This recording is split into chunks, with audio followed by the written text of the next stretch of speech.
Hello everyone, मेरा नाम है राहुल और आप देख रहे हैं साहित्य परिवार।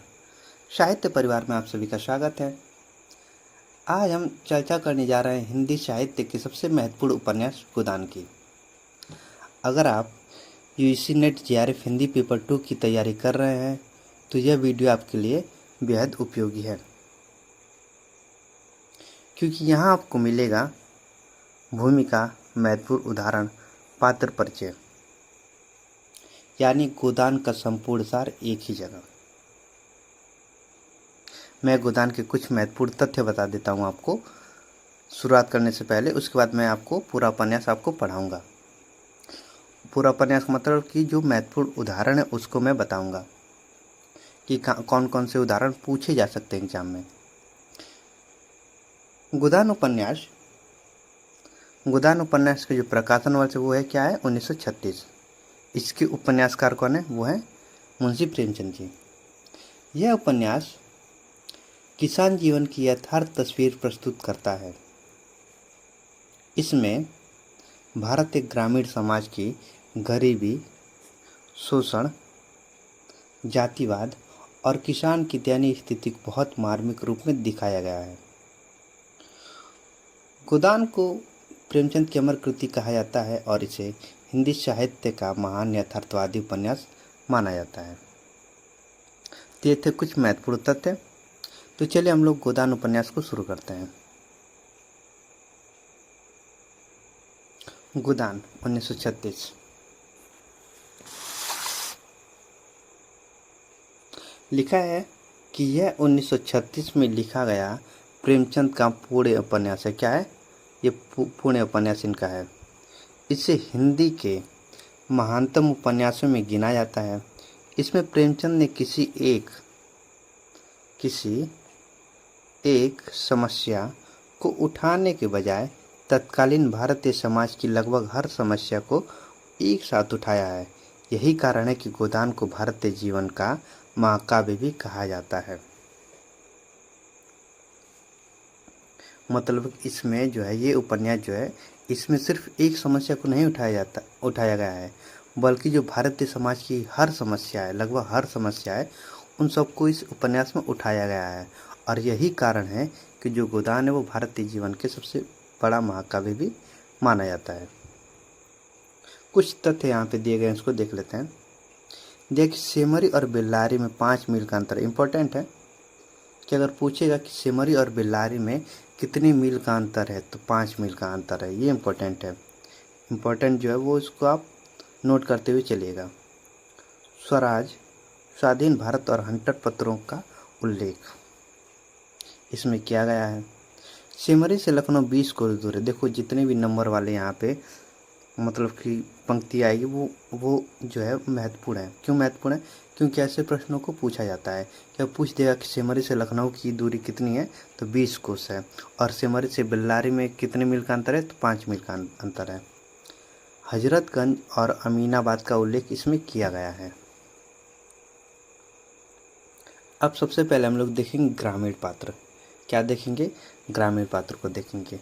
तो सबसे पहले आते हैं कौन? होरी। कौन आता है? होरी आता है। आप कह सकते हैं कि होरी इस उपन्यास का जो नायक भी है। देखो ये जो होरी है ये मतलब कि लंबा सा, फिर इसका जो गाल पिचका हुआ, एक गांव का मतलब एक बुजुर्ग को देख सकते हैं कि मतलब कि लंबा सा है, फिर गाल जो है पिचका हुआ है, फिर काला है। तो ऐसे पात्र को इस पे रखा गया है। ये धनिया का पति है। अब आपको पता चला कि होरी की पत्नी कौन है, वो है धनिया। भोला से उसकी सगाई कराने का वादा करता है। भोला एक पात्र है, उसकी जो सगाई करता है मतलब दूसरा विवाह कराने का वो वादा करता है। इसी बात के संदर्भ में भोला उसे 80 रुपये की गाय देता है। कितने रुपए की? 80 रुपये की गाय देता है। इंपॉर्टेंट ये है। बेलारी गांव अवध प्रांत का निवासी है। किस गांव का निवासी है ये? बेल्लारी गांव और अवध प्रांत का निवासी है। गाय की लालसा जीवन का सबसे बड़ा स्वप्न है। 2 भाई हैं। कौन कौन 2 भाई हैं? हीरा और शोभा। पाल पोस कर बड़ा किया, बाद में अलगोजा मतलब अलग हो गए। होरी की कृषक प्रकृति जो है वो झगड़े से भागती है। एक समय होरी ने भी महाजनी की थी। फसली बुखार से पीड़ित होता है। कौन से बुखार से? इंपॉर्टेंट है कि फसली बुखार से पीड़ित होता है। 3 बीघे का काश्तकार है। कितने बीघे का? 3 बीघे का ये काश्तकार भी है। धनिया। धनिया कौन है? होरी की पत्नी है। आप अगर इस उपन्यास को पढ़ेंगे तो धनिया मतलब कि एक कह सकते हैं कि मतलब कि ये बिना डरे निडर वाली ये पत्नी है। और जो होरी है वो एक दब्बू किस्म का रहता है। वो मतलब कि दब के काम करता है महाजन लोगों से। जो बड़े कास्ट के रहते हैं वो उनसे मतलब कि दब के रहता है होरी। और धनिया जो वो किसी पे चढ़ बैठती है। लिखा है यहाँ पे कि 6 संतान, 3 जीवित, गोबर, सोना और रूपा। 6 संतान में 3 जीवित हैं और 3 क्या है? मर चुके हैं। 3 में कौन कौन से इसके संतान है? एक गोबर है, सोना है और एक रूपा है। कितने साल की है? 36 साल, जो उपन्यास के आरंभ में है। 36 साल जो वो उपन्यास के आरंभ में है। जल्दी आक्रोशित होती है और जल्दी पिघल भी जाती है। सिलिया को अपने घर शरण भी देती है। गोबर। गोबर कौन है? ये होरी और धनिया का बेटा है। होरी और धनिया का बेटा। 16 साल उपन्यास के आरंभ, मतलब जब उपन्यास आरंभ होता है तो उपन्यास के आरंभ में इसकी जो उम्र है वो क्या है? 16 साल है। सांवला लम्बा एक हरा युवक है। काम में रुचि नहीं। जूनिया से संबंध बनाता है जिसमें वह गर्भवती हो जाती है। लखनऊ में पहले अपना खोचा, बाद में गन्ना मिल में नौकरी। मिल के हड़ताल से गंभीर रूप से घायल, बाद में मालती के यहाँ माली की नौकरी करता है। सोना। देखो जितने भी यहाँ पे इम्पोर्टेंट है सभी के सभी पात्र इम्पोर्टेंट हैं। जितने यहाँ पे पात्र हैं सभी के सभी क्या इम्पोर्टेंट है। सोना होरी और धनिया की बड़ी बेटी, क्योंकि आपको पता है कि गोदान से हर बार सवाल पूछता ही है, कुछ न कुछ पूछता ही है, तो ये इम्पोर्टेंट आपके लिए है। सोना कौन है? वो होरी और धनिया की बड़ी बेटी है। क्या उम्र है? 12 साल उपन्यास के आरंभ में। लज्जाशील कुमारी है। सावली, सुडौल, प्रसन्न और चपल है। सोनारी की एक धनी किसान गोरी महतो के लड़के मथुरा से इसका विवाह होता है। रूपा होरी और धनिया की छोटी बेटी, 8 साल उपन्यास के आरंभ में। आगे एक जगह उम्र 5-6 वर्ष दी गई है। बहुत ही रोनी है। रामसेवक महतो से विवाह होता है। अब देखो कितने पात्र आए हैं 5 पात्र। कौन कौन है? पहले होरी है और धनिया। होरी क्या मतलब? होरी और धनिया है। और होरी धनिया के 3 बेटे, मतलब कि 3 बच्चे हैं। कौन कौन से? गोबर उनका बेटा है, उसके बाद सोना है, उसके बाद रूपा है। ये 5 पात्र आपको याद हो गए। अब आते हैं झुनिया। झुनिया कौन है? ये भोला की बेटी है जो बाल विधवा है। एक प्रेम चाहती थी जिसके लिए वह जी और मरे, जिस पर वह अपने को समर्पित कर सके। 2 बेटे चुन्नू जो मर जाता है, और मंगल। 2 बेटे चुन्नू मर जाता है, और कौन है? मंगल है। मतलब 2 बेटा है, एक चुन्नू एक मंगल। जो है एक चुन्नू क्या होता है? वो मर जाता है। दाता दिन गांव में पशु चिकित्सा के आचार्य है। दाता दिन कौन है? पशु चिकित्सा के आचार्य। ऐसे ऐसे जो वर्ड हैं उनको याद रखना है कि दाता दिन कौन है? तो पशु चिकित्सा के आचार्य हैं। होरी ने आलू बोने के लिए 30 रुपये उधार लिए थे। अब यहाँ पे क्वेश्चन बन सकता है कि होरी ने किससे आलू बोने के लिए 30 रुपये उधार लिए थे? तो किससे लिए थे? तो वो लिए थे दाता दिन से। वह इस गांव के नारद थे। होरी के पास बैल न बचने पर आधी हिस्सेदारी के साथ उसकी खेती में बुवाई का प्रबंध करता है। माता दिन। माता दिन कौन है? दाता दिन का पुत्र है। सिले चमारिन से संबंध बनाता है। झुनिया को प्रेम पास में फंसाने का प्रयत्न करता है। सिलिया के पिता द्वारा जादूभ्रष्ट होने के बाद दाता दिन ने काशी के पंडितों द्वारा अनुष्ठान कराकर माता दिन को पुनः ब्राह्मण बनवा दिया था, परंतु वह जनेऊ और पुरोहित छोड़कर पक्का खेतिहर बन गया। कौन? माता दिन। अंत में सिलिया के साथ रहने लग जाता है। दुलारी सहुआइन गांव में नोन मतलब नमक और तेल तम्बाकू की दुकान इसकी है। दुलारी सहुआन की। दुलारी सहुआन क्या है? मतलब इसकी एक दुकान है। जिसको हम कह सकते हैं गाँव में कि किराना की दुकान है। होरी ने बंटवारे के समय दुलारी से 40 रुपये लेकर भाइयों को दिए। अब ये भी इम्पोर्टेंट, कितने रुपए लिए थे दुलारी सहुआइन से?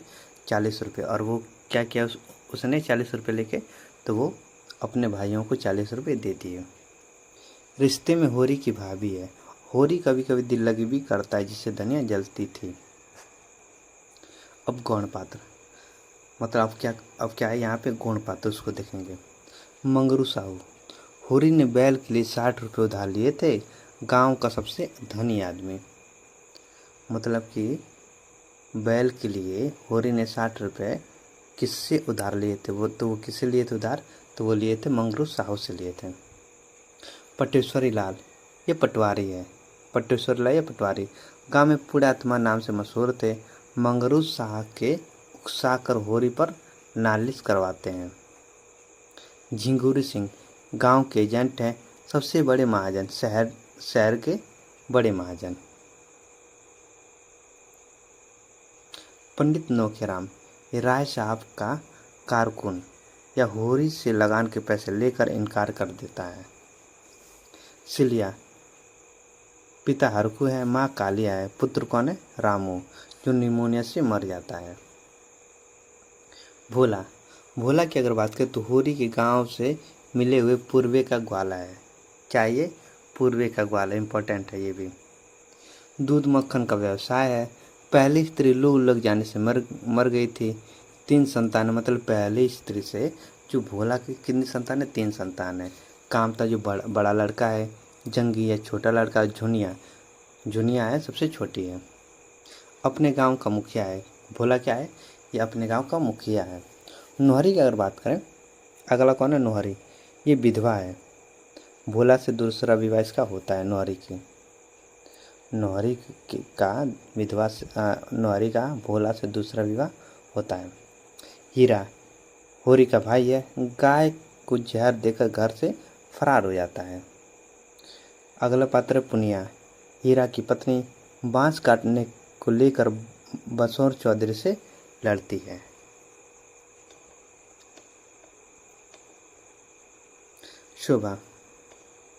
शोभा होरी का भाई है, अंत में सारी जमीन जायदाद बिक जाती है। दमड़ी बसोर, बांस के सौदे में होरी से मिली भगत, फिर धोखा देता है। दारोगा, होरी की गाय के मरने पर तहकीकात के लिए आता है। हीरा के घर से तलाशी लेने के बहाने होरी से रुपए चाहता है, पर धनिया का क्रोध इसे असफल कर देता है। अंततः गांव के महाजन से रुपए वसूलता है। तो ये था गांव के, मतलब कि गौण पात्र थे। गांव के सब गौण पात्र थे। अब हम लोग शहरी पात्र को देखेंगे। शहरी पात्र में कौन है? पहले राय साहब अमरपाल सिंह, इस सिमरी गांव या अवध प्रांत के निवासी है। सिमरी गांव मतलब कि जो होरी है वो बेलारी गांव का, ये सिमरी गांव जो अवध प्रांत का निवासी है। पिछले सत्याग्रह संग्राम में काउंसिल की मेंबरी छोड़कर जेल चले गए थे। राष्ट्रवादी, संगीत प्रेमी, ड्रामा के शौकीन, अच्छे वक्ता, अच्छे लेखक, अच्छे निशानेबाज हैं। पत्नी को मरे 10 साल, दूसरी शादी नहीं। पत्नी को मरे कितने साल हो गए? 10 साल हो गए, दूसरी शादी नहीं की इसने। 2 बच्चे हैं, रुद्रपाल सिंह जो लड़का है और मीनाक्षी जो लड़की है। जेठ के दशहरे के अवसर पर धनुष यज्ञ का आयोजन। पिता से संपत्ति के साथ भक्ति भी पाई। परिवार बहुत विशाल था, सभी पैतृक रियासत पर आश्रित थे। मेहता, तनखा, खन्ना और ओंकारनाथ राय साहब के सहपाठी हैं। कौन कौन है? मेहता, तनखा, खन्ना और ओंकारनाथ जो है वो राय साहब के सहपाठी। आगे हम लोग देखेंगे इन सबको। होरी से डांड वसूले जाने की खबर पाकर नोखेराम से पूरा धन मांगता है। नोखेराम और उनके साथी ओंकारनाथ की उसकी खबर देते हैं।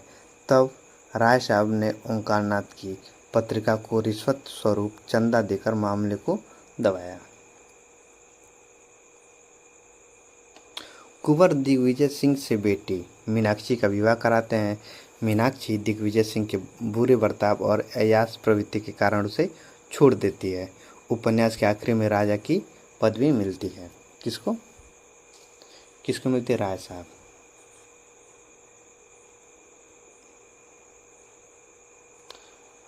अगले पाते हैं डॉक्टर वी मेहता, यूनिवर्सिटी में दर्शन शास्त्र के अध्यापक। ये भी इम्पोर्टेंट याद रखना है कि ये मतलब कि किस विषय के अध्यापक थे, तो वो थे दर्शन शास्त्र के अध्यापक डॉक्टर वी मेहता। धनुष यज्ञ के कार्यक्रम में पठान का रूप धरकर सबको आतंकित किया। विमेंस लीग में भाषण दिया।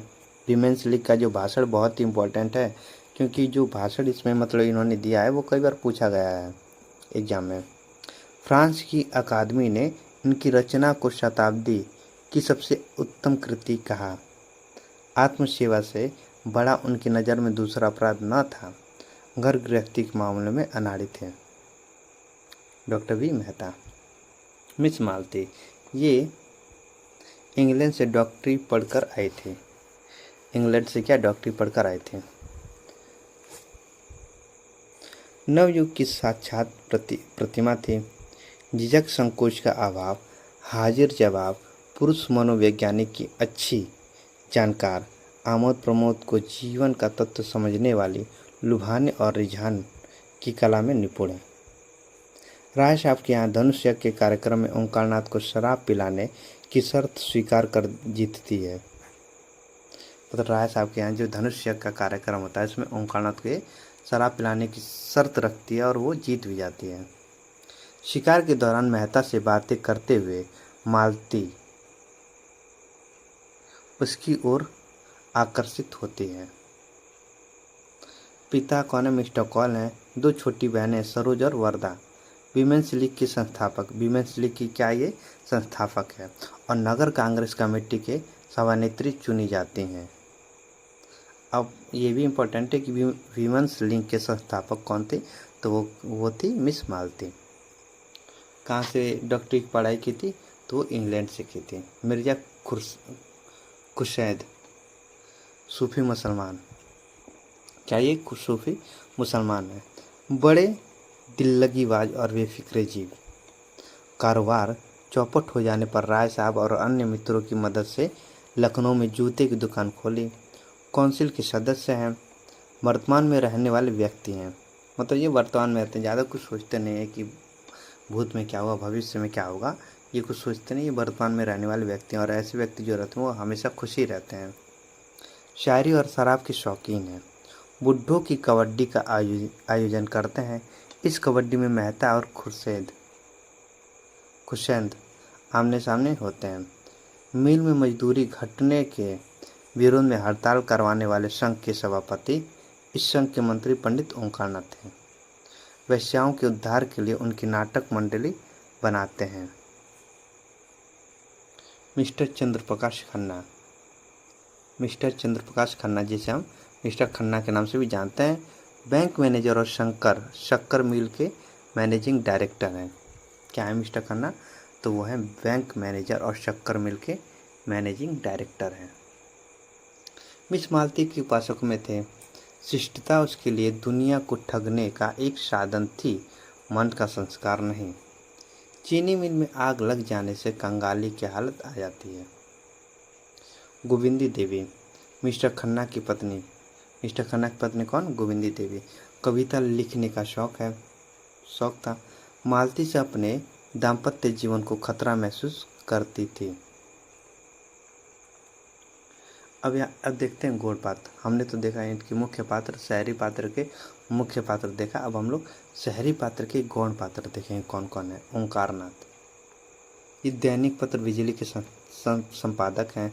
साहित्य की सेवा का ध्येय है और खुद कुछ सिद्धांतों का पुजारी मानते हैं। पत्नी कौन है? गोमती है। मिस्टर श्याम बिहारी तनखा, वकील, परंतु वकालत न चलने के कारण बीमा कंपनी के दलाल। तालुकेदारों और महाजनों के बैंक से कर्ज दिलाते हैं। चुनाव के समय उम्मीदवार खड़े करने का व्यवसाय। राजा सूर्य प्रताप सिंह, ये राय साहब के मुकाबले चुनाव लड़ते हैं और हार जाते हैं। राय साहब के बेटे रुद्रपाल सिंह से अपनी बेटी का विवाह करना चाहते हैं, परंतु रुद्रपाल मालती की बहन सरोज से शादी करके विदेश चला जाता है।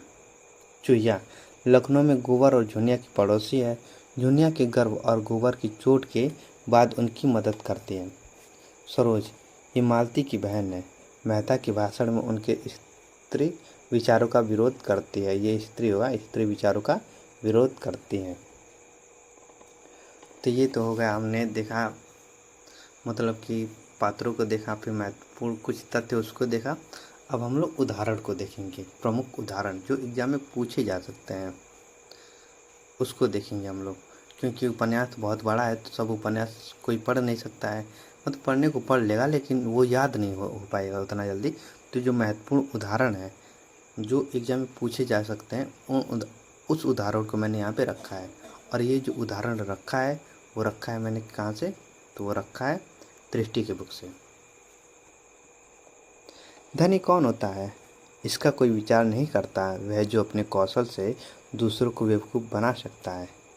किसकी पंक्ति है ये? गोविंदी और मेहता का वार्तालाप है या संवाद है। जब दूसरे के पांव तले अपनी गर्दन दबी हुई है तो उन पांवों को सहलाने में ही कुशल है। मतलब होरी किससे कहता है? धनिया से कहता है कि जब दूसरे के पांव तले अपनी गर्दन दबी हुई है तो उन पांवों को सहलाने में ही कुशल है।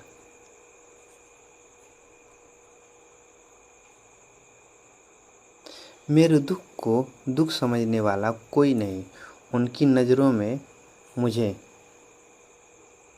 दुखी होने का कोई अधिकार ही नहीं। मैं अगर रोता हूँ तो दुख की हंसी उड़ाता हूँ, मैं अगर बीमार होता हूँ तो मुझे सुख होता है, मैं अगर अपना ब्याह करके घर में कलह नहीं बढ़ाता तो यह मेरी नीच स्वार्थपरता है। अगर ब्याह कर लूँ तो वह विलास साधनता होगी। अगर शराब नहीं पीता तो मेरी कंजूसी है, शराब पीने लगूँ तो वह प्रजा का रक्त होगा। कौन? राय साहब किसे कहते हैं? होरी से कहता है। फिर अगली पंक्ति यहाँ पे है कि गरीबों में अगर ईर्ष्या या वैर है तो स्वार्थ के लिए। देखो इम्पोर्टेंट ये वाली लाइन है क्योंकि ये वाली पूछी गई है एग्जाम में कि गरीबों में अगर ईर्ष्या या वैर है तो स्वार्थ के लिए या रोटी के लिए। ऐसी ईर्ष्या और वैर को मैं क्षम्य समझता हूँ। हमारे मुंह की रोटी कोई छीन ले तो उसके गले में उंगली डालकर निकालना हमारा धर्म हो जाता है। अगर हम छोड़ दें तो देवता हैं। बड़े आदमियों की ईर्ष्या और वैर केवल आनंद के लिए है। हम इतने बड़े आदमी हो गए हैं कि हम निष्ठा और कुटिलता में ही निस्वार्थ और परम आनंद मिलता है। राय साहब किससे? होरी से।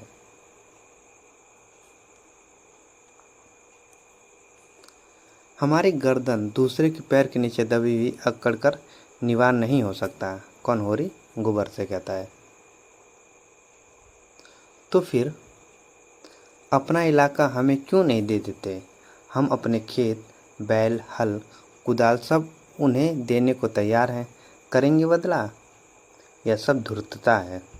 नीरी मोटमर्दी जिसे दुख होता है वह दर्जनों मोटरें नहीं रखता, महलों में नहीं रहता, हलवा पूरी नहीं खाता और न नाच रंग में लिप्त रहता है। मजे से राज का सुख भोग रहे हैं पर दुखी हैं। कौन? गोबर जो है होरी से कहता है। भगवान ने तो सबको बराबर ही बनाया है, यह बात नहीं है बेटा। छोटे बड़े भगवान के घर से बनकर आते हैं। संपत्ति बड़ी तपस्या से मिलती है। उन्होंने पूर्व जन्म में जैसे कर्म किए उनका आनंद भोग रहे हैं। हमने कुछ नहीं सींचा तो भोगे क्या? तो ये गोबर और होरी का संवाद है।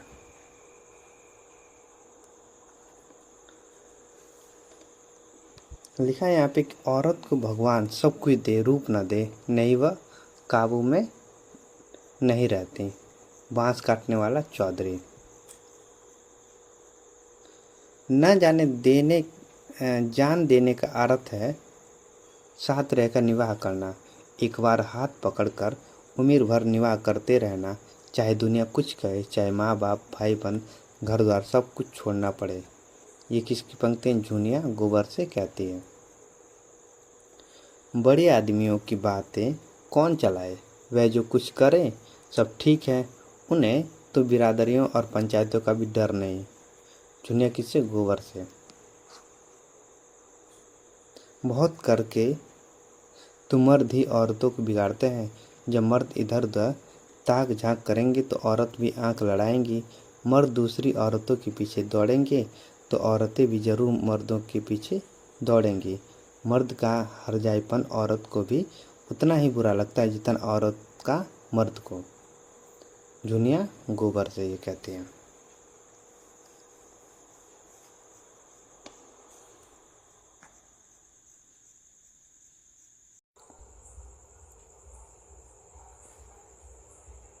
आगे लिखा है यहाँ पे कि मैं इस सिद्धांत का समर्थक हूँ कि संसार में छोटे बड़े हमेशा रहेंगे और उन्हें हमेशा रहना चाहिए।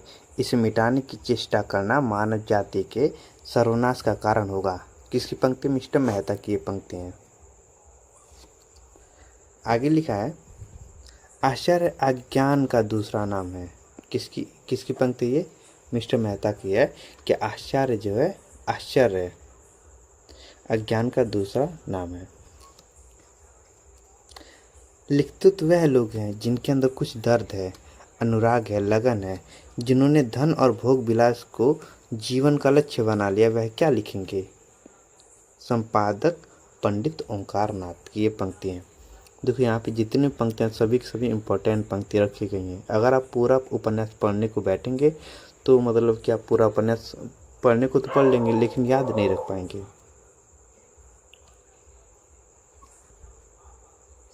तो इसीलिए मैंने यहाँ पे वही पंक्ति रखी जो एग्जाम में पूछी जा सकती है।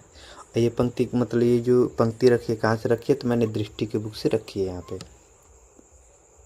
आगे लिखा है मेरे लिए धन केवल उन सुविधाओं का नाम है जिनमें मैं अपना जीवन सार्थक कर सकूं। धन मेरे लिए बढ़ने और फलने फूलने वाली चीज़ नहीं है, केवल साधन है। किसकी पंक्ति? मिस्टर मेहता की ये पंक्ति है। आगे लिखा है मुक्त भोग आत्मा के विकास में बाधक नहीं होता। विवाह तो आत्मा को और जीवन के पिंजरे में बंद कर देता है। मिस्टर मेहता की ये पंक्ति है। विवाह को मैं सामाजिक समझौता समझता हूँ और उसे तोड़ने का अधिकार न पुरुष को है न स्त्री को है। समझौता करने के पहले आप स्वाधीन हैं, समझौता हो जाने के बाद आपके हाथ कट जाते हैं। किसकी पंक्ति? मिस्टर मेहता की पंक्ति है। लिखा है कि मैं उस आदमी को आदमी नहीं समझता जो देश और समाज की भलाई के लिए उद्योग न करे और बलिदान न करे। मुझे क्या लगता है कि निर्जीव किसानों का रक्त चूसूं और अपने परिवार वालों की वासनाओं की तृप्ति के साधन जुटाऊं, मगर करूं क्या? जिस व्यवस्था में पला और जिया उससे घृणा होने पर भी उसका मोह त्याग नहीं सकता और उसे चरखे में रात दिन पड़ा रहता हूँ कि किसी तरह इज्जत आबरू बची रहे और आत्मा की हत्या न होने पाए। राय साहब, ये राय साहब की पंक्ति है। देखो यहाँ से हर बार क्वेश्चन आते हैं तो आपको मतलब कि इस उपन्यास को अच्छे से यहाँ पे मतलब कि क्लास को देखना है। लिखा ये हत्यारे गांव के मुखिया हैं, गरीबों का खून चूसने वाले, सूद ब्याज टेढ़ी सवाई नजर नजराना घूस घास जैसे भी हो, गरीबों को लूटो, उस पर सुराज चाहिए। जेल जाने से सुराज ना मिलेगा, सुराज मिलेगा धर्म से न्याय से। किसकी पंक्ति? ये धनिया की पंक्ति है। हमको कुल प्रतिष्ठा इतनी प्यारी नहीं है महाराज कि उसके पीछे एक जीव की हत्या कर डालते। ब्याता ना सही पर उसकी बात तो पकड़ी है। मेरे बेटे ने ही किस मुंह से निकाल देती। वही काम बड़े बड़े करते, मुदा उनसे कोई नहीं बोलता, उन्हें कलंक ही नहीं लगता। धनिया किसे दाता दिन से। मेरे जहन में औरत वफा और त्याग की मूर्ति है जो अपनी बेजुबानी से, अपनी कुर्बानी से अपने को बिल्कुल मिटाकर पति की आत्मा का एक अंश बन जाती है। देह पुरुष की रहती है पर आत्मा स्त्री की होती है। आप कहेंगे मर्द अपने को क्यों नहीं मिटाता, औरत से ही क्यों उसकी आशा करता है? मर्द में वह सामर्थ्य ही नहीं है। वह अपने को मिटाएगा तो शून्य हो जाएगा। वह किसी खो में जा बैठेगा और सर्वात्मा में मिल जाने का स्वप्न देखेगा। वह तेज प्रधान जीव है और अहंकार में यह समझकर कि वह ज्ञान का पतला है, सीधा ईश्वर में लीन होने की कल्पना किया करता है। स्त्री पृथ्वी की भांति धैर्यवान है, शांति संपन्न है, सहिष्णु है। पुरुष में नारी के गुण आ जाते हैं तो वह महात्मा बन जाता है, नारी में पुरुष के गुण आ जाते हैं तो वह उल्टा हो जाता है। मेहता मिर्जा खुर्शीद से कहता है। आगे पंक्ति है कि आपके पास दान देने के लिए दया है, श्रद्धा है, त्याग है। पुरुष के पास दान के लिए क्या है? वह देवता नहीं लेवता, वे अधिकार के लिए हिंसा करता है, संग्राम करता है, कलह करता है। मेहता का भाषण ये है। मेहता अपने भाषण में ये कहता है। आगे लिखा, मजूरी करना कोई पाप नहीं है।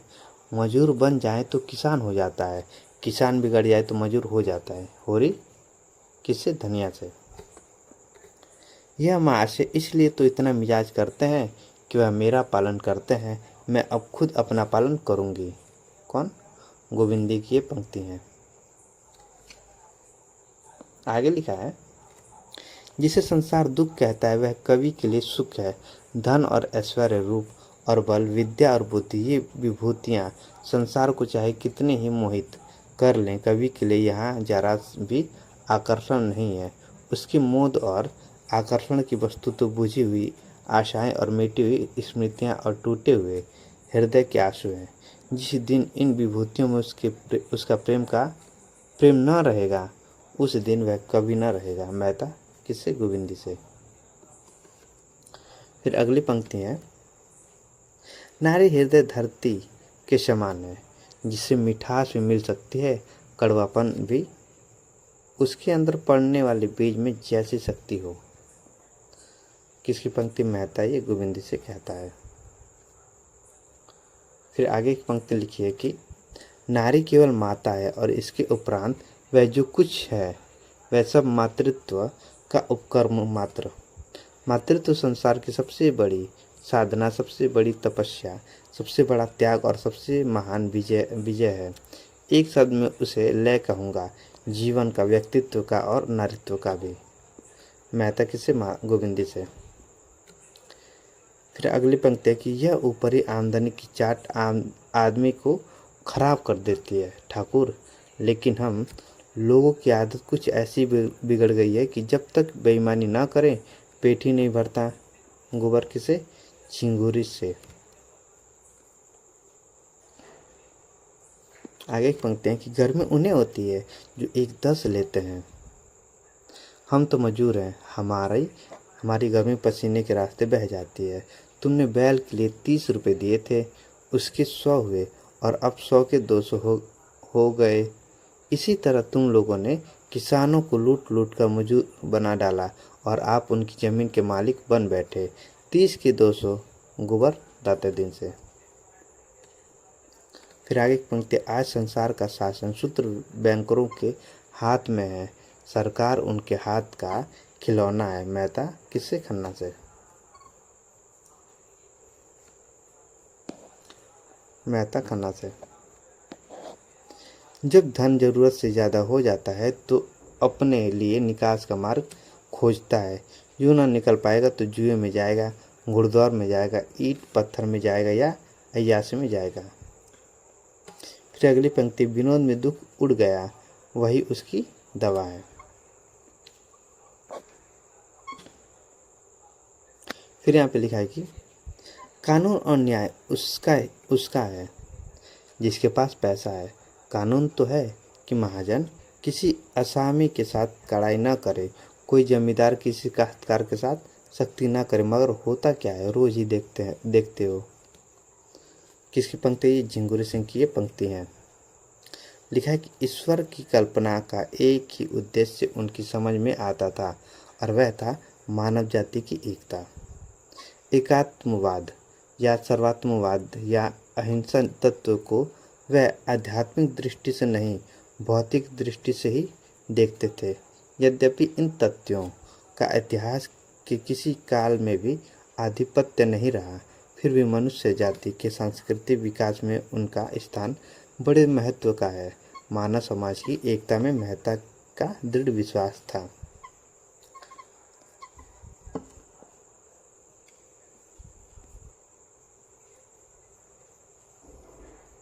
फिर यहाँ पे लिखा है कि पुरुष निर्दयी है, माना, लेकिन है तो इन्हीं माताओं का बेटा। क्यों माता ने पुत्र को ऐसी शिक्षा नहीं दी कि वह माता की स्त्री जाति की पूजा करता? इसलिए कि माता को यह शिक्षा देनी नहीं आती, इसलिए कि उसने अपने को इतना मिटाया कि उसका रूप ही बिगड़ गया, उसका व्यक्तित्व ही नष्ट हो गया। फिर यहाँ पे मालती का चिंतन है कि नहीं, अपने को मिटाने से काम न चलेगा। नारी को समाज कल्याण के लिए अपने अधिकारों की रक्षा करनी पड़ेगी। उसी तरह जैसे इन किताबों को अपनी रक्षा के लिए इस देवत्व का कुछ त्याग करना पड़ेगा। ये किसका? ये मालती का चिंतन है। फिर यहाँ पे दो पंक्तियाँ कि जिसे सच्चा प्रेम कह सकते हैं केवल एक बंधन में बंध जाने के बाद ही पैदा हो सकता है। इसके पहले जो प्रेम होता है वह तो रूप की आसक्ति मात्र है, जिसका कोई टिकाव नहीं। मगर इसके पहले यह निश्चय तो कर लेना ही था कि जो पत्थर साहचर्य के खराद पर चढ़ेगा उसमें खरादे जाने की क्षमता है भी या नहीं। सभी पत्थर तो खराद पर चढ़कर सुंदर मूर्तियां नहीं बन जाते। ये सही बात है। फिर अगली पंक्ति की नारी परीक्षा नहीं चाहती, प्रेम चाहती है। परीक्षा गुणों की अवगुण, सुंदर को असुंदर बनाने वाली चीज है। प्रेम अवगुण को गुण बनाता है, असुंदर को सुंदर। मैंने तुमसे प्रेम किया, मैं कल्पना ही नहीं कर सकती कि तुम में कोई बुराई भी है, मगर तुमने मेरी परीक्षा की और तुम मुझे अस्थिर, चंचल और जाने क्या क्या समझकर मुझसे दूर भागते रहे। नहीं, मैं जो कुछ कहना चाहती हूँ। फिर यहाँ पे अगली पंक्ति है कि प्रेम सीधी सादी गौ नहीं, खुखार शेर है, जो अपने शिकार पर किसी की आंख भी नहीं पड़ने देता। ये शिकार यहाँ पे ये ठीक है, शिकार पर किसी आंख भी नहीं पड़ने देता। किसका? मेहता मालती से कहता है। फिर यहाँ पे मालती मेहता से कहती है कि अगर प्रेम खुखार शेर है तो मैं उससे दूर ही रहूंगी। मैंने तुझे गाय ही समझ रखा था। मैं प्रेम को संदेह से ऊपर समझती हूँ। वह देह की वस्तु नहीं, आत्मा की वस्तु है। संदेह का वहाँ जरा भी स्थान नहीं, और हिंसा तो संदेह का ही परिणाम है। वह संपूर्ण आत्मसमर्पण है। उसके मंदिर में तुम परीक्षक बनकर नहीं, बनकर ही वरदान पा सकते हो। मालती किससे? मेहता से। फिर यहाँ पे राम सेवक की ये पंक्ति है कि संसार में गौ बनने से काम नहीं चलता। जितना दबो उतना ही लोग दबाते हैं। थाना, पुलिस, कचहरी, अदालत सब है हमारी रक्षा के लिए, लेकिन रक्षा कोई नहीं करता। चारों तरफ लूट है। जो गरीब है, बेकस है, उसकी गर्दन काटने के लिए सभी तैयार रहते हैं। भगवान ना करे कोई बेईमानी करे, यह बड़ा पाप है, लेकिन अपने हक और न्याय के लिए लड़ना उससे भी बड़ा पाप है। हक और न्याय के लिए न लड़ना जो है उससे भी बड़ा पाप है। किसकी पंक्ति? ये राम सेवक की पंक्ति है। फिर यहाँ पे लिखा है कि जिसे पेट की रोटी मयसर नहीं, उसके लिए मर्याद और इज्जत सब ढोंग है। और औरों की तरह तुमने दूसरों का गला दबाया होता, उनकी जमा मारी होती, तो तुम भी भले आदमी होते। तुमने कभी नीति को नहीं छोड़ा, यह उसी का दंड है। तुम्हारी जगह मैं होता तो या जेल में होता या फांसी पर गया होता। किस गोबर किससे? होरी से कहता है। फिर यहाँ पे कि मोटे वह होते हैं जिन्हें न ऋण का सोच होता है न इज्जत का। इस जमाने में मोटा होना बुराई बेहयाई है। 100 को दुबला करके तब एक मोटा होता है। ऐसे मोटेपन का क्या सुख? सुख तो जब है कि सभी मोटे हों। होरी हीरा से कहता है। लिखा है कि गर्मी उन्हीं होती है जो एक की 10 लेते हैं। हम तो मजूर हैं, हमारी गर्मी पसीने के रास्ते बह जाती है। मुझे याद है तूने बैल के लिए 30 रुपये दिए थे, उसके 100 हुए और अब 100 के 200 हो गए। इसी तरह तुम लोगों ने किसानों को लूट लूट कर मजूर बना डाला और आप उनकी ज़मीन के मालिक बन बैठे। 30 के 200 गोबर किससे? दाता दिन से। यहाँ पे फिर से रिपीट हो गया। ये थे गोदान उपन्यास के महत्वपूर्ण उदाहरण। ठीक ना? तो यहाँ पे मतलब कि मैंने महत्वपूर्ण उदाहरण रखे हैं। यहाँ पे जितने पात्र इम्पोर्टेंट है सभी को मैंने रखा है और जल्दी मैं इसके MCQ लेकर आने वाला हूँ जो आपके लिए बहुत ज़्यादा इम्पोर्टेंट रहेगा।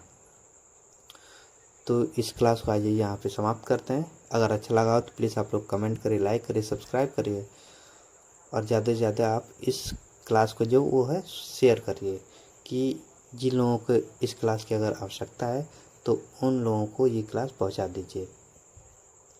तो चलिए क्लास को ख़त्म करते हैं। धन्यवाद।